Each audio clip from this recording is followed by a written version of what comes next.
नमस्कार मित्रों, स्वागत है आपका हमारे YouTube चैनल धर्मशास्त्र में। तो मित्रों, जैसे कि आप जानते हैं कि हम इस चैनल के माध्यम से धर्म से संबंधित जानकारियां लाते रहते हैं। अगर आपका भी धर्म से संबंधित कोई प्रश्न है तो आप हमारे कमेंट बॉक्स में जा कर के हमें बता सकते हैं। तब आपके प्रश्न के अनुसार आपका उत्तर जरूर आपको मिल जाएगा। तो आज हम चर्चा करेंगे रेवती नक्षत्र पर। कई लोग होते हैं जो मूल नक्षत्रों पर विश्वास नहीं करते हैं कि मूल नक्षत्रों में अगर कोई बालक या बालिका का जन्म होता है तो उनको क्या दोष लगता है, उन पर वो विश्वास नहीं करते हैं। तो प्रमाण के साथ आज आपको बताता हूं। तो रेवती नक्षत्र के प्रथम चरण में अगर जन्म होता है तो व्यक्ति राजा के समान वैभवशाली होता है, राजा के समान राज करता है। द्वितीय चरण में अगर जन्म होता है तो मंत्री के समान धनवान होता है। और तृतीय चरण में अगर जन्म हो तो व्यक्ति धनवान होता है, बुद्धिमान होता है। और चौथे चरण में अगर जन्म हो तो माता पिता के लिए कष्टकारक होता है। अब आप कहेंगे कि ऐसा नहीं होता है, क्योंकि कई लोग होते हैं ना जो अर्थ का अनर्थ कर देते हैं।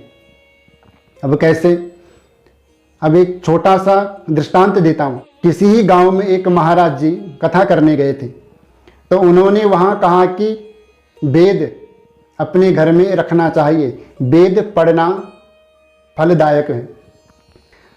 तो महाराज जी तो अपनी 7 दिन की कथा करके चले गए। वहां के लोग वेद अपने घर में लाए, पढ़ने लगे। तो एक व्यक्ति ने एक दिन वेद पढ़ा, तो उसमें लिखा था वेद पढ़ना मना है।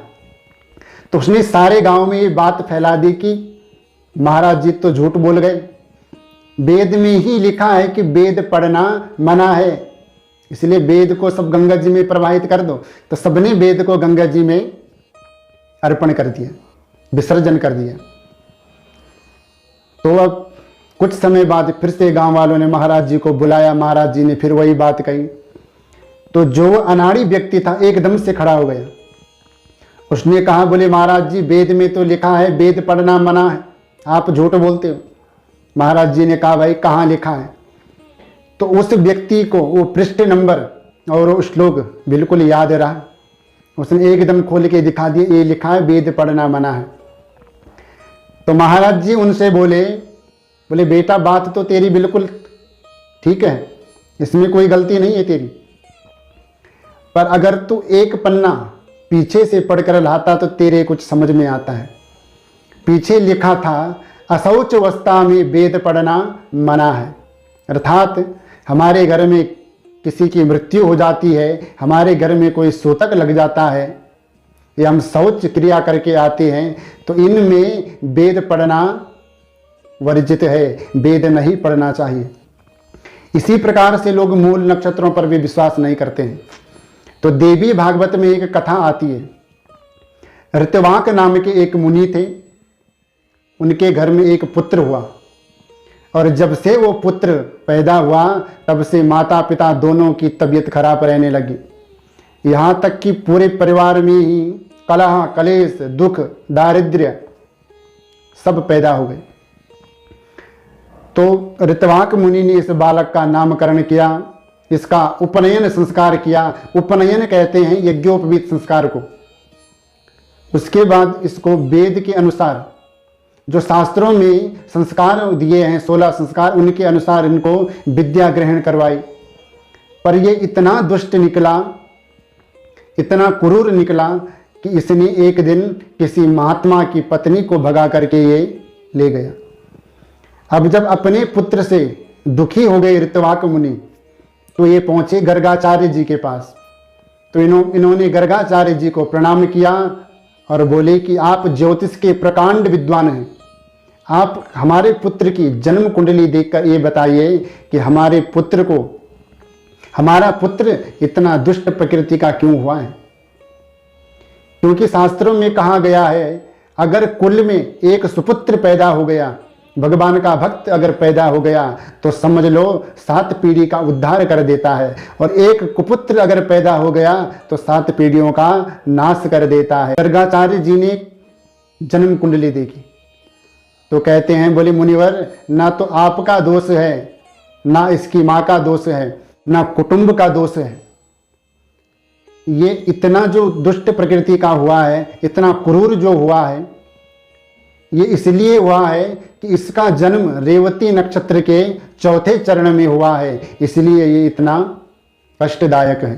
तो ऋत्वाक मुनि ने गर्गाचार्य जी की बात सुनकर रेवती नक्षत्र को श्राप दिया था कि तुम अभी नक्षत्र मंडल से नीचे गिर जाओ। तो तब रेवती नक्षत्र वहां से नीचे गिरा था।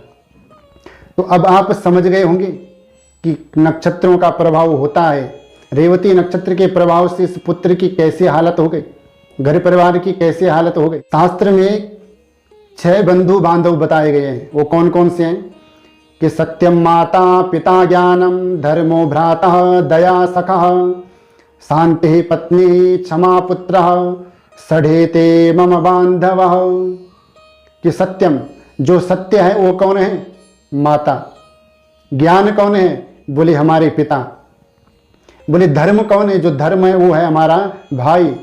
बोले दया, दया कौन है? बोले हमारा मित्र सखा।